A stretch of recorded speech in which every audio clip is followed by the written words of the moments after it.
Hey, how's it going? I'm making this video to bring to light a move I see rarely talked about in the whole Lidia sphere, be it because it's just unknown or undervalued. I see it mentioned by one person in the Lidia Discord, shout out to OK Green Man, I think you know what's up. And I don't see it in any of the Lidia guides on YouTube, and it's a shame because I think this is one of Lidia's key tools when used appropriately. So what's the move? Downfield 4. I'm going to break this video down into 4 sections. On hit, on block, the when to use, and the why I like it so much. Actually, before that, 15 frame startup. It hits from roughly range 2 to 2.5-ish in practice mode. In a real game, when they're holding back, it'll vary a bit more than that. Sidesteppable to the right, because everything is sidesteppable to the right with this character. And it has a follow-up in Downfield 4-2. We'll get into the follow-up on the on-block situation later. But, on hit, if you have a keen eye, and you know what's up, you'll know that +6 is the magic number when it comes to this character. You'll find this move after I blocked while running 1, I blocked Heaven and Earth 2. It is everywhere in a kit. Her 13 frame punish leaves you at +6. It is a very, very big number. As to the why, other people will have explained it better than me, but brief rundown is that your Hell Sweep is 16 frames startup, a jab is 10 frames startup, and when these two clash, you get 14 frames of true advantage, which means that any attack that Lidia has that is 14 frames startup or below will be guaranteed. Meaning, out in the open, free Political Storm, 67 damage plus a heat engager. If you're already in heat, you get 87 damage. It's huge. Basically round ending in most situations. And when their back is to the wall, you get a free 4-2-4, leads to a huge wall splat, massive damage, basically game ending. So yeah, that is the on-hit situation, and that is why Lidia wants to be +6 specifically. You could go into it a bit further about abusing +6 against multiple different skill levels. Once a player knows not to jab here, you can basically abuse mental plus frames, but I would recommend that you look up a different guide on that, because mental plus frames are a huge facet of this game, and not something I can get into on a brief video about one certain move. So back on topic, what about the on-block situation? On block after Downfield 4, you are left at -4 frames of disadvantage. And I don't know if it's the same in Tekken 8 as it was in previous games, but in previous games, -4 frames of disadvantage was the rule of thumb number where you were still able to sidestep their immediate timing fast pokes. I tried setting this up against Kazuya, but he's a bit of a freak, so I'll go with Fang instead. So Fang likes to use 1-2 and Downfield 1 to check into situations like this, and even though you're -4, you can still easily sidestep stuff like this. If I go to his 1-2, same deal. Second hit tracks to the left, but not to the right.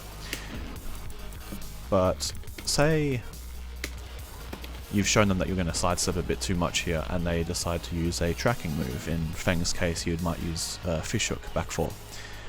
If you've been paying attention, Lidia has quite a decent amount of pushback on this move. So you could backdash the Fish Hook, and there's not really much they can do about it.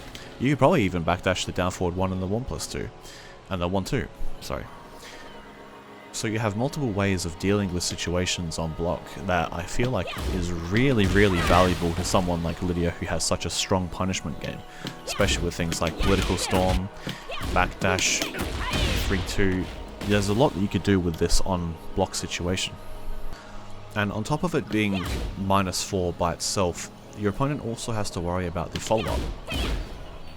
Even though that it is a mid-high that they could just duck and kill you for, even if you just show it to them once, they're always going to have it in the back of their mind, and will always make them hesitant to press into this after blocking it. Which means, ties back into the mental plus frame conversation again. You have free reign to basically do whatever you want. Back 1, Downfield 2, whatever. So we know what it can do for us on hit and what it can do for us on block, but what role does this play in Lydia's toolkit? To me, Downfield 4 serves the purpose of being a low committal mid-check slash keep out move. It is a feeler type tool where I'm going to be using this and seeing what you do on hit, on block, and then I will build my counterplay appropriately. So that's the when, but why? Why do I value this move so much? Why do I think this move needs to be talked about more? It comes down to two things. Most importantly, it's the safety.